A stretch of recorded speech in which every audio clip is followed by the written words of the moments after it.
नमस्कार दोस्तों, मैं हूं दीपक दहिया। नवदीप टुडे में आपका स्वागत है। आज मैं आपके सामने लेके आया हूं एक ऐसी शख्सियत को जो किसी परिचय की मोहताज नहीं है। जाट समाज का एक जाना माना नाम, साथ साथ राजनीति में भी एक अपनी खास पहचान रखने वाले प्रदीप खत्री ठोलेदार जी हमारे साथ हैं। आइए सबसे पहले आपको इनसे मिलवाते हैं। प्रदीप जी, हमारे चैनल में आपका बहुत बहुत स्वागत है।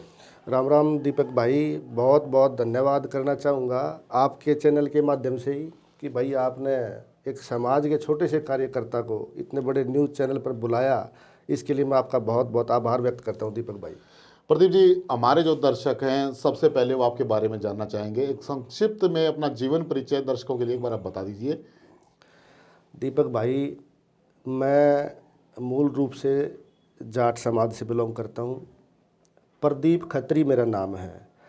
सबसे पहले मेरे माँ पिता का नाम मेरी ज़ुबान पे आता है, स्वर्गीय श्री दीपचंद ठोलेदार जी का, और मेरी माता का नाम श्रीमती चंद्रवती देवी है।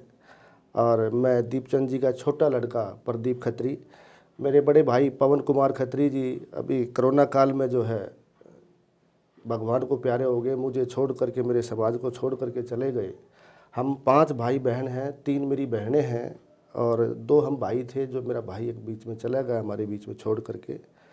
और भरा पूरा मेरा परिवार है। मेरी घरवाली नीलम, मेरी 2 बेटियां हैं, बड़ी बेटी लतिका, छोटी प्राची, और मेरा बेटा पार्थ है। और 2 बेटे, एक बेटा बड़े भाई का और बेटी चेतना, और भाई का लड़का जयंत, ये भी मेरे ही बच्चे हैं। ये मेरा छोटा सा मेरा एक परिवार है भाई। और नरेला में झंडा चौक पर जो है मेरा मकान है। और एक मेरी बैठक है जो सन 80 में बनी थी। ये अपना आपने जाना माना एक चिन्ह है भाई, नरेला का जो थाना जो है और कॉरपोरेशन की जो बिल्डिंग है उसके बिल्कुल साथ लगती हुई जो है ना आपकी एक बिल्डिंग है। वहाँ पुरानी पिताजी के टाइम की बैठक चलती आ रही थी, वो बैठक आज भी कायम है। भाई पेशे से जो है ना किसान, पिताजी किसान थे। अपने जैसा उनसे बना उन्होंने समाज की सेवा भी करी। और खेती बाड़ी हमारा मूल रूप से हमारा जो है व्यवसाय था, वो मैं आज भी खेती जो है ना मूल रूप से खेती कर भी रहा हूँ। वो टाइम कुछ और था भाई, हम इम्प्लीमेंट्स हमारे पास नहीं थे भाई, हम अपने हाथों से ही मतलब काम करते थे। धीरे धीरे जो है अपने पास साधन जुड़ गए, संसाधन जुड़ गए। और आज मोदी युग में मैं कॉन्ट्रैक्ट फार्मिंग को लेकर के जो है 2014 में जब मोदी जी प्रधानमंत्री बने, तो उस टाइम पे जो आज एक बवाल मचा दिया था कॉन्ट्रैक्ट फार्मिंग को लेकर के, भाई कॉन्ट्रैक्टिंग फार्मिंग जो आदमी करते हैं, ज़मीन चली जाएगी, ये चला जाएगा, काफ़ी मुद्दा आपने देखा किसानों के बारे में। तो ये जो खेती में जो है 2014 से करता आ रहा हूँ भाई मैं। तो इसमें जो है ना बड़ा अच्छा मतलब फ़ायदा रहा। बहुत से लोग जो है हरियाणा में, पंजाब में मेरे को शक्ल से भले ना जानते हो, पर लेकिन नाम से बड़ा अच्छा परिचित है। क्योंकि कॉन्ट्रैक्टिंग फार्मिंग जो है ये 1000 एकड़ से ऊपर की जो है ना हम कर रहे हैं भाई, जिससे किसानों को बड़ा लाभ मिला है। तो धीरे धीरे अगर कोई काम हम करते हैं तो सफलता उसमें ज़रूर मिलती है। तो भाई मैं मुख्यतः जो है ना समाज से भी जुड़ा हूँ, और मेरा मेन व्यवसाय जो है वो अपना खेती बाड़ी का भी रहा है। मेरा ये छोटा सा जीवन परिचय है भाई। किस तरह से आप समाज के लिए हमेशा तैयार रहते हैं, किस तरह से लोगों की मदद करते हैं? दीपक भाई, ये मदद करने का जो सिलसिला जो आप बता रहे हो क्या है, मैंने अभी थोड़ी देर पहले जिक्र किया। जो मेरी बैठक जो है, जो मेरे फादर साहब के समय से जो चली आ रही है, वो बिल्कुल थाने के बिल्कुल साथ में है। एक तो क्या है, बहुत समस्याएं लोगों के साथ रहती हैं। कभी कभार कहीं कोई झगड़े फसाद की अगर कोई बात आ जाती है तो लोग बाग मेरे पिताजी के पास आते थे भाई। एक तो ये उम्मीद लेकर के आते थे भाई समाज सेवी हैं। दूसरा ये उम्मीद होती थी भाई थाना नज़दीक है, भाई थाने में किस प्रकार से जो है ना भाई कोई हमारी सिफारिश कर दे, कोई बात अगर ऐसी हो जाए तो भाई ठोलेदार साहब को ले जाएंगे तो हमारी मदद हो जाएगी। दूसरा सामने जो कॉरपोरेशन है, तो कॉरपोरेशन में भी बहुत समस्याएं रहती हैं। तो अपना जो है ना ये जोन जो है काफ़ी बड़ा है, तो अब तो जोन छोटा हो गया, पहले तो जोन काफ़ी बड़ा था। ये कंझावला तक के आदमी जो है ना बिल भरने के लिए और अपने जो है ना पानी की समस्या को लेकर के लिए सभी यहीं नरेला आते थे, आपको ही पता होगा इसके बारे में। तो कई बार कई समस्याएं हो जाती थी तो वो पिताजी के पास आते थे, तो पिताजी की जैसी यथासंभव जो कोशिश होती थी वो उनकी मदद करते थे। तो मैं छोटा सा जब स्कूल से आता था तो मेरा काम पिताजी के पास हुक्के भरने का रहता था। जैसे स्कूल से आया तो मेरा काम जो है ना घर से चाय लेकर के आने का और हुक्के भरने का रहता। तो वो बातें मैं जो निरंतर सुनता रहता था अपनी, तो वो चीज़ें जो है मुझे वहाँ मुझे ये कि पैतृक गुण मान लो मेरा। तो अभी भी लोग वहाँ वही उम्मीद लेकर के मेरे पास आते हैं अब भाई प्रदीप का जो है ना मकान जो है थाने के पास है भाई, प्रदीप जाना माना जो है ना नाम हो रहा है, समाज में काम कर रहा है, तो कहीं ना कहीं प्रदीप भाई की कोई जानकारी होगी तो लोग बाग उम्मीद लेकर के मेरे पास आते हैं। और यथासंभव पिताजी की तर्ज पे जो काम मेरे से बनता है भाई, उस काम को मैं जो है ना अपनी पूरी लगन और शिद्दत से करता हूँ, जैसी मेरे से मदद बनती है। और इसी के कारण जो पता नहीं कब ये धीरे धीरे करते करते लोग बागों को जो है ना इतना प्यार देने लग गए भाई, इस चीज़ का पता नहीं, ये परमात्मा का आशीर्वाद है या भाई माँ पिता का आशीर्वाद है जो लोग बाग इतना प्यार करते हैं आपके भाई को। और देखिए, समाज सेवा कभी बिना जुनून के नहीं होती। आपने जाट समाज के लिए भी बहुत काम किया है। जाट समाज में एक अपनी खास पहचान रखते हैं, तो किन किन संस्थाओं से आप जुड़े और कैसे ये प्रेरणा आपको मिली? भाई ऐसा था दीपक भाई, काम धीरे धीरे खेती भी करी, बिजनेस भी मैंने करा, ट्रांसपोर्ट का काम भी मैंने चलाया, अपना प्लाई बोर्ड का काम भी चलाया। मैंने ऐसी बात नहीं, बहुत मेहनत करी है और इस मुकाम तक हासिल जो कि आज किया है उसको मतलब पाने में बड़ी मेहनत लगी है। और एक टाइम था लगभग 2015 की बात बता रहा हूँ, उससे पहले तो क्या था, जो समाज में बन गया, जिसकी जो मदद होगी, जिसकी जो आपके कारण किसी की मदद करा दी, किसी और भाई के कारण किसी की मदद हमने करा दी, तो वो तो पहले वो चलता था मेरा। पर लेकिन 2016 में आपने देखा होगा जाट आंदोलन चला था। मैं सबसे मतलब मेरी लाइफ का टर्निंग पॉइंट वहाँ से शुरू होता है भाई, समाज सेवा का जो आप जो जुनून की बात कर रहे हो। तो अखिल भारतीय जाट संघर्ष समिति जिसके अध्यक्ष हुआ करते थे और आज भी हैं चौधरी यशपाल मलिक जी, वो मेरे नरेला क्षेत्र में आए थे और मेरी जाट धर्मशाला में आके रुके थे और उन्होंने कहा था कि भाई ऐसे ऐसे बात है और आज जाट समाज के ऊपर कोई बात आई है तो हम अपने जाट भाइयों का जो है साथ मांगना चाहते हैं। तो वहाँ उस टाइम पर जाट धर्मशाला में मैं मौजूद था, तो उन्होंने मुझ पर एक आशा व्यक्त करी, एक भाई हमें आपकी ज़रूरत है, अगर आप हमारे साथ जुड़ो। मैं धीरे धीरे उनके साथ जाने लगा, जाट समाज में मैं बाहर निकला। अब तक तो एक समझो, अभी मैं अपने आप को बताऊँ, हम कुएं के मेंढक थे, मुझे बाहर के जाट समाज के बारे में इतनी जानकारी नहीं थी। पर लेकिन जब से मैं यशपाल मलिक जी के साथ जुड़ा तो मुझे बाहर के समाज के बारे में पता चला, हरियाणा में अपना समाज कितना व्यापक है, कितना बड़ा है, और पूरे भारतवर्ष में जो है ना, भारतवर्ष से बाहर भी जो है विदेशों में भी मेरा जाट समाज कितना सशक्त है, उसके बारे में मुझे पता चला। तो इसका श्रेय तो मैं देखो आज, ठीक है मेरी बात भाई साहब से बहुत कम होती है, पर लेकिन फिर भी मैं जो है ना आंतरिक रूप से उनसे जुड़ा हुआ हूँ, तो इस चीज़ का श्रेय मैं जो है ना भाई यशपाल मलिक जी को देना चाहूँगा, जिसने मुझे एक अपने समाज के बारे में मतलब एक जीवन परिचय उन्होंने दिया। प्रदीप जी, समाज सेवा से जुड़े, खासतौर से जाट समाज से जुड़े, जुड़ते जुड़ते राजनीति में भी आपने आके हलचल पैदा कर दी। तो समाज सेवा और राजनीति दोनों पक्ष और विपक्ष हैं एक तरह से।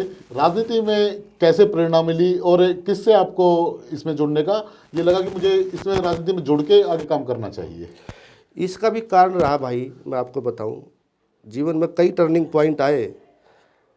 जैसे मैं समाज सेवा में मैं मतलब घुसा और यशपाल मलिक जी ने एक दायरा मेरा बढ़ाया, तो उसमें बहुत सी जगह मुझे ऑफिसरों की, भाई राजनेताओं की मुझे मदद लेनी पड़ती थी, किसी भाई की मदद के लिए, अपने समाज के लिए कोई काम करने के लिए। बगैर राजनीति के काम चलता नहीं। तो इस विषय को लेकर के मैं अपने क्षेत्र के सबसे बड़े नेता भाई साहब, मैं अपने क्षेत्र के जो है नेता और अपने आदरणीय बड़े भाई मैं नील दमन को मानता हूँ। उन्होंने मतलब उनसे मैंने बहुत प्रेरणा ली है। तो मैं किसी समाज के काम के लिए मैं उनके पास गया और मैंने उनसे पहली बार मैं उनके पास गया और मैंने कहा भाई ऐसे ऐसे बात है, मैं आपके पास ये उम्मीद लेकर के आया हूँ और आपने ये काम मेरा कराना पड़ेगा। तो भाई ने बेहिचक मेरा साथ दिया और साथ दे करके वो मेरे काम समाज के मेरे पूरे कराए।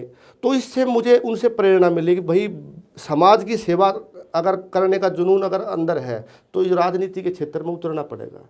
तो क्योंकि ये जो मार्गदर्शन जो मेरा किया ये नील दमन भाई साहब ने करा और मैं इसके लिए जो है ना सारा श्रेय जो है राजनीतिक रूप का जो है मैं भाई नील दमन को देना चाहूँगा। क्योंकि नील दमन भाई अपने क्षेत्र के, मैं तो अपने क्षेत्र का सबसे बड़ा नेता उन्हीं को मानता हूँ भाई साहब। भले आज हमारे क्षेत्र में विधायक शरद चौहान हो, पर लेकिन मेरे क्षेत्र के जो है ना जितने भी मतलब क्षेत्रीय जो लोग हैं आज भी विधायक नील दमन खत्री को ही मानते हैं भाई। क्योंकि मैं जब भी उनके पास जाता हूँ 10, 20, 30 आदमी हर वक्त उनकी बैठक में मौजूद मिलते हैं अपनी समस्याओं को लेकर, और वो आज भी भली भांति बगैर पद पे रहते हुए भी लोगों का जो है ना समस्या का निदान आज भी करते हैं भाई। प्रदीप जी, आप जो मूल रूप से वार्ड नंबर 1 नरेला से जुड़े हुए हैं, निगम चुनाव नजदीक आ रहा है, बिल्कुल बजने वाला है। जी भाई। तो वार्ड नंबर 1 की हम बात करें तो कौन कौन सी निगम की एक समस्याएं हैं जो आपके मन को कचोटती हैं, जिनको देख के मन दुखी होता है कि दिल्ली राष्ट्रीय राजधानी में होने के बाद भी हम इन समस्याओं से आज भी जूझ रहे हैं? दीपक भाई, आपका सवाल बहुत बढ़िया है।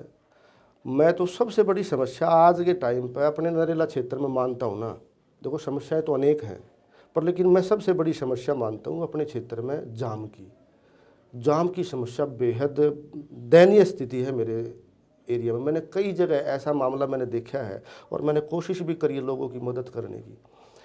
एक बार तो ऐसा हुआ कि एक भाई को हार्ट अटैक आ गया और उसके परिजन जो है उसको लेकर के गाड़ी में चले और रास्ते में जाम इतना भयंकर था और उसकी स्थिति बहुत ज़्यादा ख़राब होगी। हालांकि वो भाई जो है इस दुनिया में नहीं रहा एक जाम की वजह से। मैंने कोशिश, उस भाई ने मेरे पास फ़ोन किया, भाई ऐसे ऐसे बात है और पिताजी जो है ना उनको दिक्कत होगी और गाड़ी में हम लेके आ रहे हैं, तो भाई उनकी मदद करो। मैंने गाड़ी, मोटरसाइकिल का इंतजाम किया, दूसरी गाड़ी का इंतजाम किया, पर लेकिन उस दिन क्या था, पूरा झंडा चौक और पूरा एरिया जो था ना बड़ा जाम था। मैं चाहकर भी उस भाई की मदद नहीं कर पाया। तो ये स्थिति भाई किसी के साथ भी पैदा हो सकती है, आपके साथ, हमारे साथ, समाज में सभी की समस्याएं हैं। तो मैं तो सबसे बड़ी आज की समस्या जो है ना, एक तो सफाई की और एक जाम की, ये दो बड़ी समस्या मानता हूँ भाई मैं। तो इससे मतलब मन कचोटता है कि भाई अगर हमारे पास कोई दायित्व हो, कोई बात हो, तो हम इसके लिए काम करें, कोई योजना बनावें। तो ये है, मैं तो इस चीज़ को बहुत बड़ी बात मानता हूँ भाई। प्रदीप जी, निगम चुनाव नजदीक आ रहा है। जी भाई। भारतीय जनता पार्टी अगर प्रदीप खत्री ठोलेदार पर भरोसा करती है और उनको यहाँ से निगम से चुनाव लड़ने का मौका देती है वार्ड नंबर 1 नरेला से, तो प्रदीप खत्री किन किन वायदों के साथ जनता के बीच में जाना चाहेंगे, किन वायदों के दम पर अपने वोट उनसे ले पाएंगे आप? दीपक भाई, पहली बात तो देखो, ये मेरी जो पार्टी है ये संगठन की पार्टी है और संगठन जिस पर भी भरोसा करे, मैं जैसा आज हूँ ऐसा फिर भी रहूँगा। पार्टी भले किसी और भाई को क्षेत्र में उतार दे, मैं उसकी फिर भी कंधे से कंधा मिला करके अपने भाई की मदद करूँगा, कोई भी आ जाए, ठीक है। और पार्टी मुझ पर भी भरोसा करती है, तो भाई साहब मैं तो पार्टी को भी यही आश्वासन दूंगा और अपने क्षेत्रवासियों को भी आश्वासन दूंगा। भी प्रदीप ने ना तो कभी राजनीति करी, हमेशा समाज से मैं जुड़ के रहा हूँ, समाज के साथ मिलकर कंधे से कंधा मिलाकर मैंने काम करा है। और ये मेरा ट्रैक रिकॉर्ड आज का नहीं है, जो मुझे जानते हैं वो मुझे दिल से जानते हैं, उनको पता भाई प्रदीप कैसा है। तो यथासंभव जब मैं बगैर पद पे रहते हुए, बगैर मेरे साथ कुछ नहीं, सिर्फ एक समाज के भाई मेरे साथ खड़े हैं, उनको साथ लेकर के मैं अपना काम करता हूँ। तो कोई दायित्व अगर मुझे मिल जाएगा तो मुझे यकीन है, अगर पार्टी और मेरी पार्टी ने तो टिकट दे दिया, अगर मेरी जनता ने जनार्दन मुझे अगर इस सीट पर बिठा देती है, तो मैं एक यकीन के साथ कह सकता हूँ भाई साहब, बड़ी बात नहीं बोलनी चाहिए। जब बगैर पद पे रहते हुए आदमी 24 घंटे अपने समाज के लिए तत्पर रहता है ना, तो दायित्व मिलने के बाद तो भाई साहब मेरी ड्यूटी और डबल हो जाएगी। और मैं कोशिश करूँगा कि भाई जितने भाईचारे में मेरे पास आ सकें, भाई मैं कोशिश करूँगा उनके साथ ज़्यादा से ज़्यादा उनकी बातों पर खरा उतरने की। तो निगम की जो भी समस्याएँ भाई, वो तो सब अवगत है भाई, से बिजली की है, स्वास्थ्य की है, सफाई की है, ये छोटी मोटी जो निगम की जो समस्याएँ हैं, ये एक आम जनजीवन की समस्या है, ठीक है। तो मैं हर एक को जो है निपटाने की कोशिश करूंगा जितना मेरे से बन पाएगा। तो भाई मैं तो वादा तो क्या करूंगा भाई, जैसा भी हूँ, मतलब आपके चैनल के माध्यम से यही कह सकता हूँ अपनी जनता जनार्दन से कि अपने बालक पर, अपने बेटे पर, अपने भाई पर जैसा आपने पहले यकीन करा है, जैसे पहले प्यार दिया है, ऐसा ही प्यार अपना बनाए रखो। बनना ना बनना वो बात की बात है, बन जाएगा जब भी काम करूंगा, ना बनूंगा मैं जब भी काम करूंगा। मन्नत भाई देगीजा है। मतलब एक राजनीति में मैं तो भाई साहब से प्रेरित होकर जो है ना, अब लोगों ने कब मुझे राजनीति के मामले में जो है ना आगे कर दिया, नहीं तो मतलब आपको एक छोटी सी बात बताऊं, 28 अप्रैल को जो है ना भाई साहब चले गए थे दुनिया से। तो भाई साहब के जाने के बाद मैं अंदर से बिल्कुल टूट गया था और समाज से मैंने दूरी भी बढ़ा ली थी, क्योंकि मैं दिमागी तौर पर मैं सही नहीं था। पर लेकिन अब लोगों ने पता नहीं क्या, लोगों का ही प्यार है भाई, जो मैं दोबारा से मार्केट में आ गया, दोबारा से फिर समाज से जुड़ा। क्योंकि मेरे बहुत से प्रियजन ऐसे भाई थे जिन्होंने ये कहा भाई घर में बैठे बैठे जो है ना आप बहुत ज़्यादा जो है ना डिस्टर्ब हो जाओगे, ऐसा मत करो, आप समाज में लगे रहो, ठीक है, ये प्रकृति का नियम है आना जाना। तो ये बहुत भाइयों ने मेरे को बड़े मतलब प्यार से समझाया भी, और अभी ये दोबारा से जो दिशा दिखाने का जो काम किया मेरे समाज ने किया है। मैं अपने मन से, मैं यकीन बता रहा हूँ दैया साहब, मैं अपने मन से जो है ना राजनीति में नहीं आना चाहता था। पर लेकिन अब ये समाज जो है ना मेरे को उठा के लेके आ रहा है, भाई हम आपके लिए जो है ना टिकट के लिए भी आगे जो है ना पैरवी करेंगे और अपने भाई को जिताने का भी आश्वासन देते हैं। मैंने तो यहाँ तक भी कह दिया था, दीपक भाई देखो राजनीति में पैसा खर्च होता है, मैं एक अदना सा किसान हूँ, मेरे पास पैसा इतना नहीं है भाई मैं राजनीति में इलेक्शन लड़ पाऊँ। तो भाइयों ने इतना था प्यार दिखा दिया, कल अभी पैसा भी हम खर्च करेंगे अपने भाई के लिए और टिकट के लिए भी जो है ना अपने भाई के लिए हम आपकी मदद करेंगे। तो मतलब मेरे को जो है ना समाज ने कहीं छोड़ा ही नहीं ये बात भाई मैं इलेक्शन ना लड़ूं या मतलब ऐसा काम ना करूं, या समाज से जोड़ने के लिए मेरे भाइयों ने बड़ा प्रयास करा मेरे से और मेरे को समझाया। बस ठीक है, जब मेरे को कहीं रास्ता ही नज़र नहीं आया तो भाई ठीक है, जैसा समाज चाहता है भाई प्रदीप भाई उनके साथ खड़ा है। प्रदीप जी, निगम की जब भी बात होती है, निगम और दिल्ली सरकार आपस में हमेशा खींचातानी में रहती है। निगम कहता है दिल्ली सरकार हमें पैसा नहीं देती और दिल्ली सरकार कहती है कि निगम भ्रष्ट है, निगम काम नहीं करता। इसके पीछे क्या राज छिपा है? भाई राज कुछ नहीं छिपा मेरे भाई। इसमें आप देखोगे निगम के अंदर एक सफाई कर्मचारियों का एक बहुत बड़ा तबका है, उनका बहुत बड़ा रोल है। कई बार जो है ना मन दुखी भी होता है इस चीज़ को लेकर के। देखो परिवार सबके साझे हैं, परिवार की सबकी जिम्मेदारियाँ सबकी साझी हैं। एक सफाई कर्मचारी 15-20 हज़ार रुपये की तनख्वाह जो है ना पाता है और जब उसको निगम से 4-4, 5-5 महीने हो जाते हैं उसको तनख्वाह नहीं मिलती, तो आदमी अपने मन से सोचे ना भाई हम मेहनत लगन से काम भी कर रहे हैं और मेहनताना हमारे को जीरो कुछ नहीं मिलता, वो परिवार पलेगा कैसे। और ऊपर से फिर जो है ना बैठे जो हमारे अधिकारी वो ये कह देते हैं हमारे बड़े नेता अब भाई निगम भ्रष्ट है। अरे भाई कम से कम इन भाइयों के बारे में सोच तो लो, ये कहाँ से खाएंगे, इनकी आजीविका कम से कम एक जैसे पेंशन के रूप में आवा है कुछ तो दे दो जो कि इनके घर में चूल्हा तो जल जाए, ऐसा कुछ तो काम हो। पर लेकिन अब एक दूसरे के ऊपर आरोप प्रत्यारोप तो लगा देते हैं, पर लेकिन एक जो मुद्दा है उस बात को कोई नहीं देखता भाई उन परिवारों का चूल्हा कैसे जले, कोई नहीं सोच रहा इसके बारे में। आज अगर केजरीवाल दिल्ली सरकार अगर निगम में ठीक से पैसा दे दे तो सारे काम ठीक ना हो जाए, सफाई भी ठीक टाइम पर हो और स्वास्थ्य के काम भी ठीक टाइम पर हो। जब आदमी कहते ना कैसे बोलते हैं भूखे भजन ना होए गोपाला, ये पकड़ो अपनी कंठी माला, तो भाई कंठी माला ही पकड़ा देंगे लोग बाग। जब कोई पैसा देगा ही नहीं तो भूखे पेट कैसे काम होगा।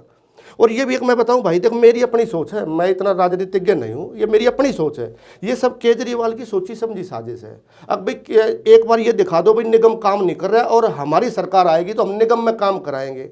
अरे भले मानस है, जब तू इन टाइम पर पैसे दे देते या निगम आज भी उतना ही बढ़िया काम करेगा, सारे काम सफाई भी बढ़िया होगी, स्वास्थ्य के काम भी ठीक होंगे, शिक्षा के काम भी ठीक होंगे, पर पैसा कुछ तो दे। तू इनकी तनख्वाह रोक के बैठे मामा है, तू किस आदमी है। मैं तो इस हकीकत बताऊं इस आदमी से भ्रष्ट मैं तो किसी ने मानता नहीं। मतलब एक अपनी राजनीति चमकाने के चक्कर में मतलब अपना नीचे का निगम जो हो भ्रष्ट बता दिया।